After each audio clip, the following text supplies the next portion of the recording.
जुड़े रहे हैं और एक ईमानदार कार्यकर्ता के रूप में उनकी छवि रही है। आखिरकार उन्हें एनडीए ने अपना उम्मीदवार बनाया और उन्होंने जीत हासिल कर ली है। सुबह 10 बजे से लेकर 5 बजे तक वोटिंग का सिलसिला चला और 6 बजे ठीक काउंटिंग शुरू हुई, जिसके बाद अब नतीजों की घोषणा रिटर्निंग ऑफिसर ने प्रेस कॉन्फ्रेंस कर दी और बताया कि कितने उम्मीदवारों ने वोट डाले, कितने वैलिड थे और किस प्रत्याशी को कितने वोट मिले हैं।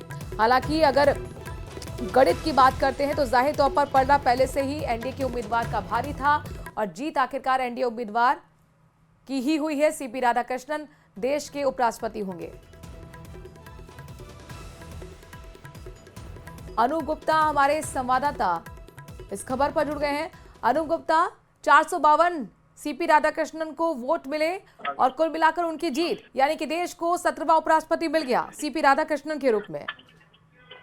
देखिए, बिल्कुल जिस तरीके से एक्सपेक्टेशन था, शुरुआत से ये कहा जा सकता कि जो है एनडीए के कैंडिडेट को जीतने में दिक्कत नहीं होगी, वही हुआ। लेकिन यहाँ पे आपको बताना चाहता हूँ कि सबसे बड़ी बात ये रही कि एनडीए के पास 427 वोट थे और उन्हें 452 वोट मिला है। यानी कि ये बताता है कि लगभग 14 जो है वो क्रॉस वोटिंग हुआ। यानी कि जो इंडिया अलायंस के जो सांसद है उन्होंने वोट डाला है। तो ये अपने आप में बड़ी बात कही जा सकती है।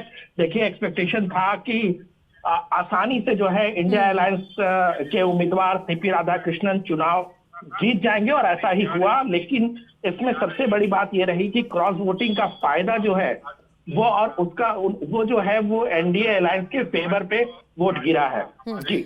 और यही संभावना जताई जा रही थी कि आखिर ये जो 14 वोट है वो किसको मिले हैं और यही क्रॉस वोटिंग का हमने देखा, इसका असर है कि 452 यहाँ पर सीपी राधाकृष्णन को वोट मिले। और ये कोई पहली बार नहीं है अनूप, उपराष्ट्रपति चुनाव में क्रॉस वोटिंग हुई हो, वेंकैया नायडू भी जीते थे तो भी क्रॉस वोटिंग का ही कहीं का असर देखने को मिला था। अनूप, बिल्कुल, देखिए 467 वोट जो है वो कास्ट किए गए, जिसमें 452 वैलिड वोट है, जिसमें 15 जो है वो इनवैलिड वोट है। यानी कि इसके मुताबिक 377 जो है मैजिक मार्क था और सीपी राधाकृष्णन को 452 वोट मिले, जबकि रेड्डी को 300 वोट ही मिले। आपको सबसे बड़ी बात बता दूं कि थोड़ी देर के बाद जब काउंटिंग शुरू हुई थी, उससे पहले ही जयराम रमेश जो कि कांग्रेस के मीडिया विभाग के प्रभारी है, उन्होंने कहा था कि 315 उनके इंडिया ब्लॉक के सांसद हैं और उन्होंने वोट डाला है।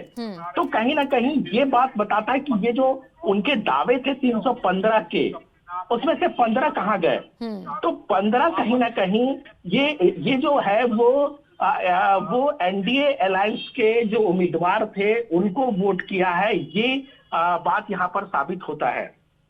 जाहिर तौर पर चूंकि अब 17वें उपराष्ट्रपति होंगे सीपी राधाकृष्णन, जरा बताइए कि आखिरकार कैसे एनडीए ने भरोसा उन पर जताया और किस तरह की उनकी छवि है। अनूप, बिल्कुल, देखिए, अब सीपी राधाकृष्णन जो है वो अगले उपराष्ट्रपति होंगे और ये भी कह सकते हैं कि जिस स्थिति से थी और जो तैयारी एनडीए ने किया था, उसके मुताबिक ये जो परिणाम सामने आया है वो उसी का परिणाम है। बहुत हमने देखा कि पिछले 2 दिनों से जो है वो इंडिया के एनडीए के जो सांसद थे उनका वर्कशॉप भी किया, बहुत तैयारी थी, मैन टू मैन मार्किंग की गई। एक होमवर्क जो था वो बहुत बड़े तरीके से होमवर्क किया गया, जिससे वोट जो है वो अनवैलिड ना हो। तो ये तमाम चीजें थी जिसका परिणाम ये जो अभी रिजल्ट आया है उस पर देखने को मिल रहा है। तो ये अपने आप में बड़ी बात है और इसमें सबसे बड़ा सेटबैक जो है वो इंडिया ब्लॉक को लगा है कि आखिर जो क्लेम किया जा रहा था उनके तरफ से 315